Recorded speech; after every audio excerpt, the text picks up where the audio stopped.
Azərbaycan Respublikasının Baş Prokurorluğu axır ki, çoxdan gözlənilən bir xəbərlə bağlı bugün rəsmi açıqlama yaydı. Bəli, Azərbaycan vətəndaşları, hansı ki, Azərbaycan hüdudlarından kənarda, yəni Rusiya-Ukrayna müharibəsində və digər müharibələrdə iştirak edirlərsə, onlar haqqında cinayət işi açılıb.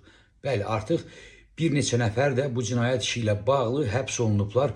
Ümumilikdə isə Azərbaycan qanunvericiliyinə görə, əgər Azərbaycan vətəndaşı Azərbaycandan kənarda hansısa bir müharibəyə qoşulursa və orada iştirakçı olursa, o 8 ildən 20 ilə qədər və hətta ömürlük belə həbs oluna bilər.